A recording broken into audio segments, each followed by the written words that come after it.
Hello കൂട്ടുകാരെ, മലയാളി മോമിലേക്ക് നിങ്ങൾക്ക് വീണ്ടും സ്വാഗതം. അപ്പോൾ ഇന്നത്തെ വീഡിയോ കഴിഞ്ഞ ദിവസത്തെ റുട്ടീൻ വീഡിയോയുടെ തുടർച്ചയാണ് കേട്ടോ. സമയം ഇപ്പോൾ ഒരു 3:30 മണി കഴിഞ്ഞിട്ടുണ്ട്. അപ്പോൾ ഞാൻ എൻ്റെ വീഡിയോയുടെ എഡിറ്റിങ്ങും കാര്യങ്ങളൊക്കെ കംപ്ലീറ്റ് ചെയ്തിട്ട് ദേ ചായ വെക്കാനായിട്ട് വന്നിരിക്കുകയാണ്. മക്കൾ ക്ലാസ് വിട്ട് വരുമ്പോഴേക്കും ചായ ഉണ്ടാക്കി വെക്കും. പിന്നെ കഴിക്കാൻ എന്തെങ്കിലും സ്നാക്സ് വീട്ടിലുണ്ടെങ്കിൽ അത് കൊടുക്കും. അല്ലെങ്കിൽ രാവിലത്തെ എന്തെങ്കിലും ഉണ്ടാക്കിയതിൻ്റെ, അതായത് ഇപ്പോൾ ദോശ ഇഡ്ഡലിയൊക്കെ ഉണ്ടാക്കിയിട്ടുണ്ടെങ്കിൽ അത് കൂടുതൽ വന്നിട്ടുണ്ടെങ്കിൽ അത് ആണ് വെക്കുക. അല്ലെങ്കിൽ ആ മാവ് വെച്ച് എന്തെങ്കിലും ഉണ്ടാക്കി കൊടുക്കില്ല പതിവ്. വേറെ സ്പെഷ്യൽ സ്നാക്സ് ക്ലാസ് ഉള്ള ദിവസങ്ങളിൽ അങ്ങനെ ഉണ്ടാക്കലില്ല. സാറ്റർഡേ സൺഡേസിലാണ് ഞാൻ സ്പെഷ്യൽ സ്നാക്സും അല്ലെങ്കിൽ സ്പെഷ്യലായിട്ടുള്ള ഫുഡുകളൊക്കെ ഉണ്ടാക്കാറുള്ളൂ. അപ്പോൾ ഞാൻ രാവിലെ ഉണ്ടാക്കി വെച്ച കറികളൊക്കെ തന്നെ ചൂടാക്കി വെക്കുകയാണ്. കാരണം കാലത്ത് നേരത്തെ ഉണ്ടാക്കിയ കാരണം കേടുവരും. അപ്പോൾ അതുകൊണ്ട് ഒന്നിങ്ങനെ ഞാൻ ഉച്ചയ്ക്ക് ഊണ് കഴിച്ച് കഴിയുമ്പോൾ ചൂടാക്കി വെക്കും, ഇല്ലെങ്കിൽ ഈ സമയമാകുമ്പോഴേക്കും എന്തായാലും കറികളൊക്കെ ചൂടാക്കി സെറ്റാക്കി വെക്കുകയാണ്. അപ്പോൾ ഇപ്പുറത്ത് ചായയും വെക്കുന്നുണ്ട്.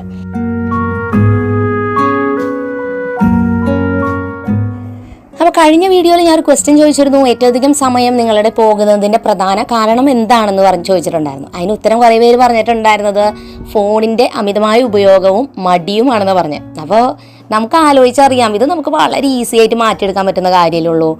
ഫോൺ അഡിക്ഷൻ ആയാലും മടിയായാലും ഒക്കെ നമ്മൾ മനസ്സ് വിചാരിച്ചാൽ മാത്രം മതി. അപ്പോൾ നമ്മൾ ഫോൺ നോക്കുന്നതിനൊരു പ്രത്യേക ടൈം തീരുമാനിച്ച് വെക്കുകയാണെങ്കിൽ അഡിക്ഷൻ കുറയ്ക്കാൻ പറ്റുമെന്ന് എനിക്ക് തോന്നാറുണ്ട് കേട്ടോ.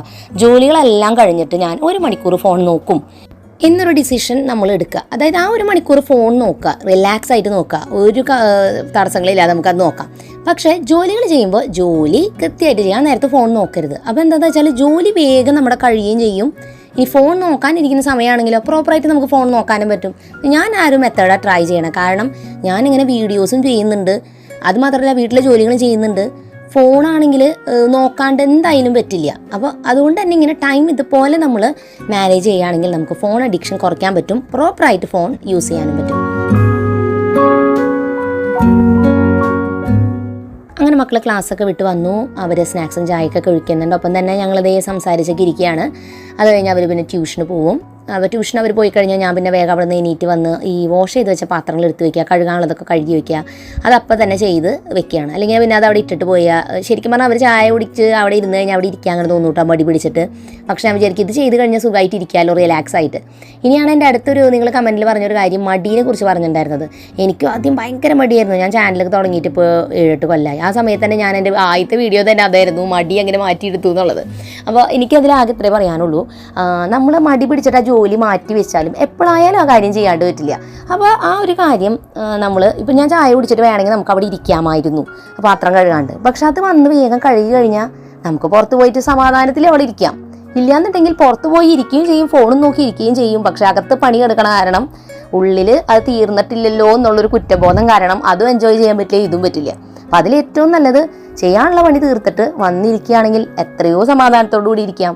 അപ്പം മടി നമ്മളെ ജീവിതത്തിൽ ഒരു സ്ഥലത്ത് എത്തിക്കില്ല. നമ്മൾ മടി കൂടാതെ പറ്റാവുന്ന ഹാർഡ് വർക്ക് ചെയ്താലാണ്, അതും ഈ ഒരു ഏജിൽ നമ്മൾ ചെയ്താലാണ്, കുറച്ച് കഴിയുമ്പോൾ നമുക്ക് എന്തായാലും നമ്മുടെ ബോഡി എല്ലാ കാര്യങ്ങളും ചെയ്യാൻ നമുക്ക് അനുവദിക്കുന്നില്ല. അപ്പം ഇപ്പം നല്ല ഹാർഡ് വർക്ക് ചെയ്യുകയാണെങ്കിൽ ലൈഫിൽ എല്ലാ മേഖലയിലും നമുക്ക് സക്സസ്ഫുൾ ആവാൻ പറ്റും. അത് വീട്ടുപണികൾ മാത്രമല്ല, ജോലി മേഖലയിലായാലും ഏതിലായാലും. അപ്പം ഇപ്പം നമ്മൾ പറ്റാവുന്നതും നമ്മുടെ എഫേർട്ട് മാക്സിമം നമ്മൾ എടുക്കാനായിട്ട് നോക്കാം കേട്ടോ. അപ്പം അങ്ങനെ സമയം 5 മണിയായി. ഞാൻ ദേ മുറ്റത്തോട്ട് വന്നിരിക്കുകയാണ്. ഒരു 1/2 മണിക്കൂർ നമ്മുടെ ബോഡി ഒന്ന് മൂവ് ചെയ്യാനും ഒന്ന് എക്സസൈസ് ചെയ്യാനും ഒന്ന് നടക്കാനൊക്കെ ആയിട്ട് നമ്മൾ യൂട്ടിലൈസ് ചെയ്യുക. അപ്പോൾ ഞാൻ എക്സസൈസ് ചെയ്യാറുണ്ട്, പക്ഷേ മാസത്തിൻ്റെ തുടക്കത്തിൽ തുടങ്ങി പകുതി എത്തുമ്പോൾ ഞാൻ നിർത്തും മടി പിടിച്ചിട്ട്. അപ്പോൾ ചിലപ്പോൾ എന്തെങ്കിലുമൊക്കെ കാര്യങ്ങൾ വീട്ടിൽ വരുമ്പോൾ ആദ്യം ഞാൻ കട്ട് ചെയ്യുക എക്സസൈസിൻ്റെ സമയമായിരിക്കും. കാരണം നമുക്കത് അത്ര ഇഷ്ടമില്ലല്ലോ, അതുകൊണ്ട്. അപ്പോൾ പറ്റാവുന്നത് ഈ മാസം കൃത്യമായിട്ട് ചെയ്യണമെന്നാണ് എൻ്റെ ആഗ്രഹം. അപ്പോൾ എനിക്ക് വീട്ടിൽ ചെയ്യാൻ പറ്റുന്ന എക്സസൈസുകളാണ് ചെയ്യാറ്. ഞാൻ അതിനെക്കുറിച്ച് വീഡിയോ ആയിട്ടോ അല്ലെങ്കിൽ വീഡിയോയിൽ ഷെയർ ചെയ്യുന്നില്ല. കാരണം എന്താണെന്ന് വെച്ചാൽ നമ്മുടെ ബോഡിക്ക് സൂട്ടബിൾ ആവണത് നിങ്ങൾക്ക് ചേരണമെന്നില്ല. അതുകൊണ്ട് നിങ്ങൾ നോക്കിയിട്ട് ഒന്നെങ്കിൽ ജിമ്മിൽ പോവാം, ഇല്ലെങ്കിൽ യൂട്യൂബിൽ വീഡിയോസ് നോക്കിയിട്ട് നമുക്ക് കംഫർട്ടബിൾ ആയ ഏതെങ്കിലും എക്സസൈസ് ഒക്കെ സെലക്ട് ചെയ്തിട്ട് ചെയ്യാം. അപ്പോൾ ആ ഒരു ടൈം അതിന് വേണ്ടിയിട്ട് യൂട്ടിലൈസ് ചെയ്യാം. അങ്ങനെ സമയം ഒരു 5:45 ആയിട്ടുണ്ട്. ഇന്ന് ഞാൻ സ്പെഷ്യലായിട്ട് വൈകുന്നേരം ഡിന്നറിന് ചിക്കൻ ബർഗർ ഉണ്ടാക്കാമെന്ന് വിചാരിച്ചോട്ടോ. അപ്പോൾ അതിനായിട്ട് ഇതേ ചിക്കനും കാര്യങ്ങളൊക്കെ സെറ്റ് ചെയ്ത് വെച്ചിട്ടുണ്ട്. ഇൻഗ്രീഡിയൻസ് എല്ലാം ദേ എടുത്ത് ഇവിടെ വെച്ചിട്ടുണ്ട്. അപ്പോൾ അതിനുള്ള മിക്സും കാര്യങ്ങളൊക്കെ റെഡിയാക്കി ഉണ്ടാക്കുന്ന സമയത്ത് ഞാൻ എന്തൊക്കെ ചേർത്ത് ചെയ്യുന്നത് ഞാൻ കൃത്യമായിട്ട് പറയാം. അപ്പോൾ ഞാനിങ്ങനെ അവധി ദിവസങ്ങൾ, അത് നെക്സ്റ്റ് ഡേ അവധിയാണെങ്കിൽ ഇങ്ങനെ വൈകുന്നേരങ്ങളിലോ അല്ലെങ്കിൽ അവധി ദിവസങ്ങളിൽ ഇങ്ങനെ സ്പെഷ്യലൊക്കെ ഉണ്ടാക്കും. മക്കൾക്കപ്പോൾ ഒക്കെ വരുമ്പോൾ ഭയങ്കര സർപ്രൈസ് ആയിട്ട് കൊടുക്കാമല്ലോ. അപ്പോൾ അത് കാരണം ഞാൻ വേഗം തന്നെ അതിന് വേണ്ടി ഇൻഗ്രീഡിയൻസ് ഒക്കെ കട്ട് ചെയ്തൊക്കെ സെറ്റാക്കി എടുക്കുകയാണ്. അപ്പോൾ ആദ്യം തന്നെ നമുക്ക് ഇതിന് ബർഗറിൻ്റെ ഉള്ളിൽ വയ്ക്കാനുള്ള ആ ഒരു കട്ട്ലേറ്റ് പോലത്തെ സംഭവം ഉണ്ടല്ലോ, ബർഗർ പാറ്റീസ് എന്ന് പറയുക അതിന്, അത് ഉണ്ടാക്കിയെടുക്കാനുള്ള മിക്സ് തയ്യാറാക്കാം. ഇതിനായിട്ട് ഒരു സവാള ചോപ്പ് ചെയ്തത്, ഒരു 4 അല്ലി വെളുത്തുള്ളി, ഒരു 3 വറ്റൽമുളക്, പിന്നെ ഒരു നാരങ്ങയുടെ ഫുൾ നീര്, ഇത് ചേർത്ത് മിക്സിയിൽ നന്നായിട്ട് അടിച്ചെടുക്കാം. ഈ ഒരു മിക്സ് ഇതുപോലെ നമ്മൾ അരച്ചെടുത്തിട്ടുണ്ട്. ഇനി ഇതിലേക്ക് ചിക്കൻ ചേർത്ത് കൊടുക്കണം. ചിക്കൻ നമ്മൾ 1/2 കിലോ ചിക്കനാണ് ചേർത്തിരിക്കുന്നത്. അതിൽ നമ്മൾ മാംസമുള്ള പീസുകൾ മാത്രം എടുത്തുള്ളൂ, എല്ലൊന്നില്ലാതെ ഇതുപോലെ ഇത്തിരി ചെറുതാക്കി കട്ട് ചെയ്തിട്ട് ഇങ്ങനെ എടുത്തിരിക്കുകയാണ്. 1/2 കിലോളാണ് എടുത്തിരിക്കുന്നത്. അപ്പോൾ ഞാൻ കുറച്ചീശെ ഇതുപോലെ മിക്സിയിൽ ഇട്ടിട്ടൊന്ന് ഇതുപോലെ ഗ്രൈൻഡ് ചെയ്തെടുക്കുകയാണ്. അല്ലാതെ പേസ്റ്റ് ആക്കരുത്, എന്നാൽ കുറച്ച് അരയും വേണം. അപ്പോൾ ഒരു 2 വട്ടം ഇങ്ങനെ സ്പിൻ ചെയ്ത് കഴിഞ്ഞാൽ ഏകദേശം ഈ ഒരു കൺസിസ്റ്റൻസി കിട്ടും. അപ്പോൾ നമ്മൾ മുഴുവനായിട്ട് ഇങ്ങനെ മിക്സിയിൽ അടിച്ചെടുത്തിട്ടുണ്ട്. ഇനി നമുക്ക് ഇതിലേക്ക് കുറച്ചുകൂടി കാര്യങ്ങൾ ചേർക്കണം. ഇതിനായിട്ട് കോഴിമുട്ട ഒരെണ്ണം പൊട്ടിച്ചിട്ടിട്ട് അതിലേക്ക് നമ്മൾ ഇത്തിരി കുരുമുളക് പൊടി ചേർത്ത് കൊടുക്കുക. കുരുമുളക് പൊടിയിൽ ഉപ്പ് ചേർത്തിട്ടാണ് ഞാൻ പൊടിച്ചിരിക്കുന്നത്. അപ്പോൾ അതുകൊണ്ട് ഉപ്പ് നിങ്ങൾ ചേർത്തിട്ടില്ലെങ്കിൽ ഉപ്പും കൂടി ചേർത്ത് കൊടുക്കുക. അതും കൂടി ചേർത്ത് നന്നായി ബീറ്റ് ചെയ്തെടുത്തിട്ടുള്ള കോഴിമുട്ട നമ്മൾ ഈ ഒരു മിക്സിലേക്ക് ചേർത്ത് കൊടുക്കുക. ഇനി നമ്മളിതിലേക്ക് 1.5 ടീസ്പൂൺ സോയാ സോസും ആവശ്യത്തിനുള്ള ഉപ്പും കൂടി ചേർക്കുക. സോയാ സോസിലും ഉപ്പുണ്ട്, അതുകൊണ്ട് ഉപ്പ് ചേർക്കുമ്പോൾ ആവശ്യത്തിന് നോക്കിയിട്ട് ചേർക്കുക. ഇനി നമ്മളിതൊന്ന് മിക്സ് ചെയ്ത് ഇതുപോലെ എടുത്തിട്ടുണ്ട്. ഇനി ഇതിലേക്ക് നമ്മൾ 5 ബ്രെഡ് പൊടിച്ചെടുക്കുക. 5 ബ്രെഡാണ് ചേർത്തിട്ടുള്ളൂ. ഇനി ചിലപ്പോൾ നിങ്ങൾക്ക് അത് മിക്സ് ചെയ്യുമ്പോൾ ഒരു ഹാർഡ്നെസ് തോന്നണില്ലെങ്കിൽ വേണമെങ്കിൽ ഒരു ബ്രെഡും കൂടി ചേർക്കാം. എന്നാലും 5 ബ്രെഡ് ഏകദേശം മതിയാവും. ഇത് ചേർത്ത് നന്നായിട്ട് മിക്സ് ചെയ്ത് കാണുന്ന രീതിയിൽ നമ്മളൊന്ന് വെക്കുക. ഇനി നമ്മൾ സാധാരണ നമ്മൾ കട്ട്ലേറ്റ് ഒക്കെ ഫ്രൈ ചെയ്യുന്ന അതുപോലെ തന്നെ നമ്മളൊരു പാത്രത്തിൽ ഒരു കോഴിമുട്ട പൊട്ടിച്ച് അതൊന്ന് ബീറ്റ് ചെയ്ത് അവിടെ സൈഡിൽ വെക്കാം. കുറച്ച് ബ്രെഡ് ക്രംസ്, ബ്രെഡ് നമ്മൾ പൊടിച്ചത് മിക്സിയിൽ പൊടിച്ചിട്ടുള്ള ബ്രെഡ് അപ്പുറത്തൊരു പാത്രത്തിൽ വെച്ചിട്ടുണ്ട്. ഇനി ഞാൻ ഇത് ഉണ്ടാക്കിയെടുക്കാനായിട്ട് പോവുകയാണ്. ആദ്യം തന്നെ ഞാൻ കുറച്ച് സൺഫ്ലവർ ഓയിൽ കയ്യിലും തടവി, പിന്നെ ഈ മാവിലും ഒന്ന് തടവി കൊടുത്തു, കയ്യിൽ ഒട്ടിപ്പിടിക്കാതിരിക്കാൻ. ഇനി ഇതിൻ്റെ ഷേപ്പ് ഉണ്ടാക്കിയെടുക്കാൻ വേണ്ടിയിട്ട് ഒരു പാത്രത്തിൻ്റെ മൂടിക ഇതുപോലെ എടുത്തിരിക്കണേ. ഈ ഒരു മൂടിയുടെ ഉള്ളിൽ ഒരു പ്ലാസ്റ്റിക്കിൻ്റെ കനം കുറഞ്ഞ കവറിൻ്റെ പീസ് നമ്മൾ കഴുകിയിട്ട് വെച്ചിട്ടുണ്ട്. അപ്പോൾ ഇതിൻ്റെ ഉള്ളിൽ ഈ ഒരു മാവ് നമ്മൾ വെച്ച് കൊടുത്തിട്ടാണ് ബർഗർ പാറ്റീസ് ഷേപ്പ് ചെയ്ത് എടുക്കണം. അപ്പോൾ ഈ ഒരു രീതിയിൽ തന്നെ കട്ട്ലേറ്റ് നമുക്ക് ഉണ്ടാക്കിയെടുക്കാം. അപ്പോൾ മൂടി എടുക്കുമ്പോൾ ഒരു കാര്യം ശ്രദ്ധിക്കേണ്ടത്, കുറച്ച് കട്ടിയിൽ നമുക്ക് കിട്ടണം. അതുപോലെ തന്നെ അത്യാവശ്യത്തിന് വട്ടത്തിലും ആയിരിക്കണം. എന്താണെന്ന് വെച്ചാൽ വലുപ്പത്തിലും ആയിരിക്കണം. എന്താണെന്ന് വെച്ചാൽ ബർഗറിൻ്റെ ബണ്ണിൻ്റെ ഉള്ളിൽ അത്രയും കൊള്ളുന്ന രീതിയിലുള്ള വലുപ്പം കിട്ടണം. അപ്പോൾ നമ്മളത് അളവ് വെച്ച് നോക്കിയിട്ട് മൂടിക എടുക്കുക. ഞാൻ ആദ്യം എടുത്തപ്പോൾ ഈ ഉണ്ടാക്കിക്കൊണ്ടിരിക്കുന്ന മൂടിക ഇത്തിരി വീതി കൂടുതലായിരുന്നു. അപ്പോൾ അതുകൊണ്ട് തന്നെ പിന്നീട് ഞാൻ അത് മാറ്റിയിട്ട് ഇത്തിരി കൂടി വീതി കുറഞ്ഞതാണ് എടുത്തത്. കാരണം വല്ലാതെ കട്ടിയായാൽ ഫ്രൈ ചെയ്യുമ്പോൾ വേവാനൊക്കെ കുറേ ടൈം എടുക്കും. പിന്നെ നമ്മളിത് മുക്കി പൊരിക്കുകയും ചെയ്യുമ്പോൾ ബ്രെഡ് ക്രംസും കൂടി കോട്ടിങ് വരുമ്പോൾ കുറച്ചും കൂടി തടി വരും. അപ്പോൾ അതുകൊണ്ട് അതിനനുസരിച്ചൊരു മൂടിക എടുക്കാൻ ശ്രദ്ധിക്കാം. നമ്മളിതുപോലെ ഷേപ്പ് ചെയ്തെടുത്തിട്ടുള്ളത് കോൺഫ്ലവറിൻ്റെ ഉള്ളിൽ ഫുള്ളായിട്ടൊന്ന് കോട്ട് ചെയ്യുക. അത് കഴിഞ്ഞിട്ട് നമ്മൾ മുട്ട ബീറ്റ് ചെയ്ത് വെച്ചിരിക്കുന്നതിലും ആക്കിയിട്ട് നമ്മൾ കട്ട്ലേറ്റ് ചെയ്യുന്ന പോലെ തന്നെ ബ്രെഡ് ക്രംസിൽ മുക്കി ഇതുപോലെ എടുത്ത് മാറ്റി വയ്ക്കുക. കോൺഫ്ലവറിൽ മുക്കുന്നതിൻ്റെ കാര്യം എന്ന് വെച്ചാൽ ഈ മാവ് ഇത്തിരി സോഫ്റ്റാണ്, കട്ട്ലേറ്റിൻ്റെ പോലെ അത്ര ഹാർഡല്ല, സോഫ്റ്റ് മാവാണ്. അപ്പോൾ കോൺഫ്ലവർ മുക്കി കഴിയുമ്പോൾ ഒരിത്തിരി സ്റ്റിഫ്നെസ്സും കിട്ടും. നമുക്ക് ഇതുപോലെ ബ്രെഡിൽ മുക്കി പൊരിക്കാൻ എളുപ്പമായിരിക്കും. ഇല്ലെങ്കിൽ അത് വല്ലാതെ അങ്ങനെ ഉടഞ്ഞു പോവും, ഭയങ്കര ബുദ്ധിമുട്ടുമായിരിക്കും. അപ്പോൾ അതേ ചേട്ടൻ വർക്കൊക്കെ കഴിഞ്ഞ് വന്നിട്ടുണ്ടായിരുന്നു. അപ്പോൾ അതേ ഞാനും ചേട്ടനും കൂടി ചെയ്തുകൊണ്ടിരിക്കുകയാണ്.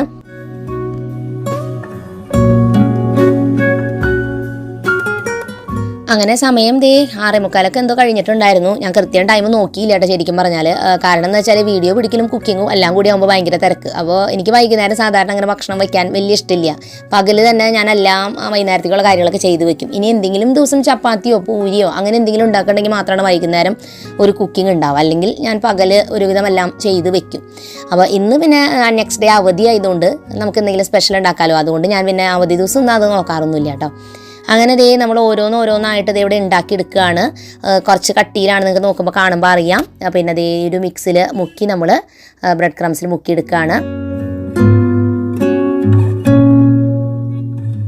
അപ്പോൾ ഞാനിതുപോലെ ഉണ്ടാക്കിയെടുത്തിട്ടുള്ള ഈ ഒരു ബർഗറിൻ്റെ ഉള്ളിൽ വെക്കുന്ന പാറ്റീസ് ഉണ്ടല്ലോ, അത് മൊത്തം ഉണ്ടാക്കി കഴിഞ്ഞത് താഴത്തെ ഫ്രിഡ്ജിൽ വെക്കുകയാണ്. കാരണം അപ്പോൾ അതെല്ലാം നന്നായിട്ട് അങ്ങോട്ട് സെറ്റ് ആയിക്കോളും. അല്ലെങ്കിൽ പുറത്ത് ഇങ്ങനെ ചൂടിലിരുന്ന് കഴിഞ്ഞാൽ അതിങ്ങനെ സോഫ്റ്റ് ആവാൻ തുടങ്ങും. അപ്പോൾ അതുകൊണ്ട് ഉണ്ടാക്കി കഴിഞ്ഞത് നമ്മൾ ഫ്രിഡ്ജിൻ്റെ താഴ്ഭാഗത്ത് ജസ്റ്റ് ഒന്ന് വെക്കുക. ഉണ്ടാക്കണതിന് തൊട്ട് മുൻപ് എടുത്താൽ മതി.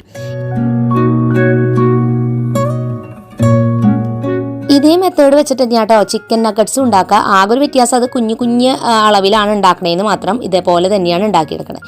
ഇനി നമുക്കിത് ഫ്രൈ ചെയ്തെടുക്കാം. അതിനായിട്ടൊരു പാനിൽ ഓയിൽ അത്യാവശ്യം ഒഴിച്ചിട്ടാണ് നമ്മൾ ഡീപ്പ് ഫ്രൈ ചെയ്യുന്നത്.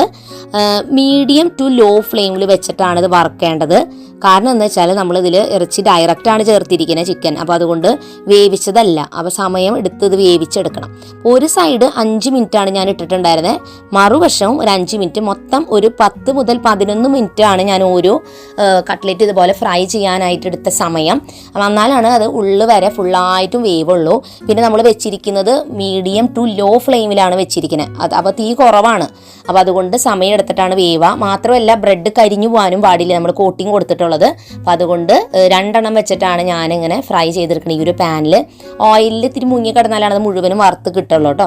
പിന്നെ ബ്രെഡ് പൊടി ഇങ്ങനെ വല്ലാതെ കരിഞ്ഞ് പിടിച്ച പാത്രത്തിൽ വരികയാണെങ്കിൽ ഓയിൽ ഒന്ന് അരിച്ചെടുത്ത് മാറ്റി വീണ്ടും എടുക്കണം. അല്ലെങ്കിൽ ആ കരിഞ്ഞ പൊടിയൊക്കെ അതുമ്പോൾ കിടന്ന് കരിഞ്ഞ ടേസ്റ്റ് വരാതിരിക്കാനാണ്. അങ്ങനെ ഞങ്ങളിത് ഓരോന്നായിട്ടും ഫ്രൈ ചെയ്തെടുത്തു. അപ്പോൾ 10 മിനിറ്റ് 2 എണ്ണം കൂടി നമുക്ക് ഫ്രൈ ചെയ്ത് കിട്ടുന്നത്. അപ്പോൾ ആ ഒരു ടൈമും കൂടി ആയി. അങ്ങനെ ഞാനിത് മുഴുവനായിട്ടും ഇതുപോലെ തന്നെ ഫ്രൈ ചെയ്തെടുക്കുകയാണ്. നന്നായിട്ട് തിരിച്ചും മറച്ചും ഇട്ടിട്ട് ഇത് ഫ്രൈ ചെയ്തെടുക്കുക. മുഴുവനായിട്ടും വേവണം. അപ്പോൾ അതിൻ്റെ ഉള്ളിൽ ഇങ്ങനെ കണ്ടില്ലേ കിലികിലീന്ന് ഇങ്ങനെ ബബിൾസ് ഇങ്ങനെ നിറയെ വന്നുകൊണ്ടിരിക്കും. ഒന്ന് പ്രസ് ചെയ്ത് കൊടുക്കുന്നുണ്ട് പതുക്കെ, മാക്സിമം എന്തോന്നൊക്കെ ഞാൻ ചെക്ക് ചെയ്യാണ്. അപ്പോൾ എല്ലാം നന്നായി വെന്തിട്ടുണ്ട്, പെർഫെക്റ്റ് ആയാൽ നമുക്കല്ലാതെ എടുക്കാം. ഇനി നമ്മൾ ഇതിൻ്റെ കൂടെ ബർഗറിൻ്റെ കൂടെ കഴിക്കാനായിട്ട് ഫ്രഞ്ച് ഫ്രൈസും കൂടി വേണ്ടേ. അപ്പോൾ അത് ഞാൻ ഈ ഓയിലിൽ തന്നെ ഫ്രൈ ചെയ്തെടുക്കുകയാണ്. ഫ്രഞ്ച് ഫ്രൈസ് നമ്മൾ ഷോപ്പിൽ നിന്ന് വാങ്ങിയതാട്ടോ. അപ്പോൾ അത് വാങ്ങിയിട്ട് ഫ്രൈ ചെയ്യുമ്പോൾ തന്നെയാണ് ആ ഒരു ഇത്. വീട്ടിൽ നമുക്ക് ഉണ്ടാക്കിയെടുക്കാം. പക്ഷേ ചില ഉരുളക്കിഴങ്ങ് നമ്മൾ ഉണ്ടാക്കുമ്പോൾ അത്ര ടേസ്റ്റ് വരാറില്ല. അപ്പോൾ അതുകൊണ്ടാണ് ഞാൻ വാങ്ങിയിട്ടുണ്ടായിരുന്നത്. ചെറിയൊരു പാക്കറ്റ് മേടിച്ചിട്ടുണ്ടായിരുന്നു 200 ഗ്രാമിൻ്റെ. അപ്പോൾ അത് ഞാൻ ഫുള്ളായിട്ടും ഇതുപോലെ ഫ്രൈ ചെയ്തെടുക്കുകയാണ്.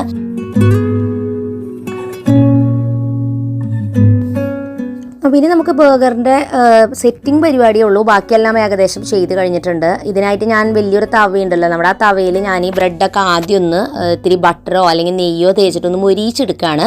അപ്പോൾ ബ്രെഡ് നമ്മൾ നടുക്കത്ത് വെച്ച് കട്ടാക്കിയിട്ട് പാനിൽ ഇത്തിരി നെയ്യ് അപ്ലൈ ചെയ്തിട്ട് ബ്രെഡ് ഇങ്ങനെ കമത്തി വെച്ച് കൊടുക്കാം. അപ്പോൾ ഇതുണ്ടാക്കാനായിട്ട് ബർഗർ ബണ്ണ് പറഞ്ഞിട്ട് വലിയ ബണ്ണ് വാങ്ങാൻ കിട്ടും. അതിൻ്റെ മുകളിൽ ഇങ്ങനെ വെളുത്തിട്ടുള്ള എള്ളിട്ടിട്ടുള്ള മോഡൽ ബണ്ണ് കിട്ടും. അതാണ് ശരിക്കും വാങ്ങേണ്ടത്. ഇനി അത് കിട്ടിയിട്ടില്ലെങ്കിൽ സാധാരണ ബണ്ണായാലും മതി. സാധാരണ ബണ്ണിന് അത്ര വലിപ്പം ഉണ്ടാവില്ല. നമ്മൾ ഉണ്ടാക്കുന്ന ഉള്ളിൽ വെക്കുന്ന പാറ്റീസ് ചെറുതാക്കിയിട്ട് ഉണ്ടാക്കണം. ഇനി നമ്മളിതിങ്ങനെ വെച്ചിട്ട് നന്നായിട്ടൊന്ന് മൊരിയിച്ചെടുക്കുക. ഈ കാണുന്ന രീതിയിൽ ഇങ്ങനെ ഇത്തിരി ബ്രൗൺ കളർ ആയാൽ മതിയിട്ട്. അപ്പോൾ അതല്ലാതും നമ്മളെടുത്ത് മാറ്റാണ്.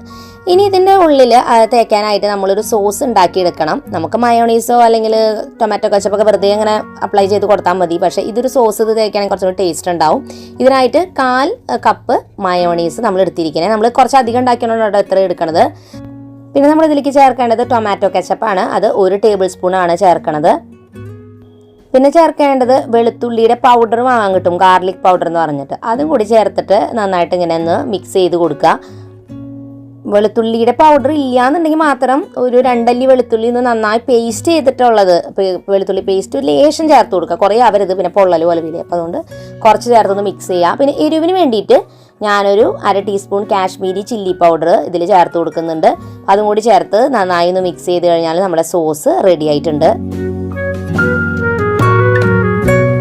ഇനി നമുക്കിതെല്ലാം സെറ്റ് ചെയ്യാനായിട്ട് തുടങ്ങാം. ഇതിനായിട്ട് ആദ്യം തന്നെ ഞാൻ ഉണ്ടാക്കിയിരിക്കുന്ന ബർഗർ പാറ്റീസിൻ്റെ മുകളിൽ ഇതുപോലെ ചീസ് സ്ലൈസ് നമുക്ക് വാങ്ങാൻ കിട്ടും. അത് നമ്മൾ ഇതിൻ്റെ മുകളിൽ ഇങ്ങനെ വെച്ച് കൊടുക്കുക. തവ ഓൺ ചെയ്ത് വെക്കുക, മീഡിയം ഫ്ലെയിമിൽ വെക്കുക. ഈ ചീസ് ഒന്ന് ഇത്തിരി മെൽറ്റ് ആവണം, എന്നാലാണ് ടേസ്റ്റ്. അപ്പോൾ ഇത് നമ്മൾ ഈ ചീസ് ഇങ്ങനെ മുകളിൽ വെച്ചിട്ട് ഒന്ന് മൂടി വെക്കുക. ഒരു 3 മിനിറ്റോളം അതങ്ങനെ 3-4 മിനിറ്റ് ഒന്ന് വെക്കുക. ആ ഒരു ചീസ് ഒന്ന് ഇങ്ങനെ അലിഞ്ഞ് തുടങ്ങുമ്പോൾ എടുക്കുക. വല്ലാതെ അലിഞ്ഞ് തവയിലേക്ക് പോയാൽ അത് മൊരിഞ്ഞ് പൂട്ടും. അപ്പോൾ അങ്ങനെ ചെയ്യരുത്. ഒരു 3 മിനിറ്റൊക്കെ വെച്ച് കഴിഞ്ഞാൽ ഒന്നിങ്ങനെ സോഫ്റ്റ് ആവും. അത് കഴിയുമ്പോൾ നമ്മളത് എടുക്കുക. ഇനി നമുക്ക് ബർഗർ സെറ്റ് ചെയ്യാം. അപ്പോൾ അതിനെ ബണ്ണ് വെച്ച് കൊടുത്തിട്ട് അതിൽ നമ്മൾ ഉണ്ടാക്കിയെടുത്തിരിക്കുന്ന ആ സോസാണ് ആദ്യം തേച്ച് കൊടുക്കുന്നത്. ഇങ്ങനെ സോസ് മയോണീസൊന്നും ഇഷ്ടമില്ലെങ്കിൽ നിങ്ങൾക്ക് കച്ചപ്പ് മതി മാത്രം മതി, അങ്ങനെ ചെയ്തോട്ടോ, കുഴപ്പമൊന്നുമില്ല. ഈ ഒരു സോസ് തേച്ച ശേഷം നമുക്ക് ഇനി വെജിറ്റബിൾസ് വെക്കുന്നത്, ഞാൻ വെക്കുന്നത് സവാള 1 പീസും 1 തക്കാളിയുമാണ് വെക്കണേ. ചിലവരിതിൽ പിന്നെ ലെറ്റ്യൂസ് വെക്കാറുണ്ട്, അതുപോലെ തന്നെ കുക്കുംബർ വെക്കുന്നവരുണ്ട്. അപ്പോൾ നിങ്ങൾക്ക് ഇഷ്ടമുള്ളത് വെക്കാം. ഞാൻ ഇത്രയേ വെക്കണുള്ളൂ, ഇത്രയേ ഉള്ളൂ ഇവിടെ വീട്ടിലപ്പോൾ വെക്കണുള്ളൂ. ഇനി അതിൻ്റെ മുകളിൽ നമ്മൾ നേരത്തെ ഉണ്ടാക്കി വെച്ചിരിക്കുന്ന ചീസ് വെച്ചിട്ടുള്ള പാറ്റീസ് ഉണ്ടല്ലോ, അത് ഇതിൻ്റെ മുകളിൽ വെച്ച് കൊടുക്കുകയാണ്. അതിൻ്റെ തൊട്ട് മുകളിൽ വീണ്ടും 1 സവാളയും 1 പീസ് തക്കാളിയും കൂടി വെച്ച് കൊടുക്കുന്നുണ്ട്. പിന്നെ നമ്മൾ ബണ്ണിൻ്റെ 1 പീസിൻ്റെ മുകളിൽ കുറച്ചും കൂടി ഇതുപോലെ ആ സോസ് അപ്ലൈ ചെയ്തിട്ട് അത് വെച്ച് നമ്മൾ ക്ലോസ് ചെയ്യുക. നമ്മുടെ ബർഗർ റെഡി ആയിട്ടുണ്ട്.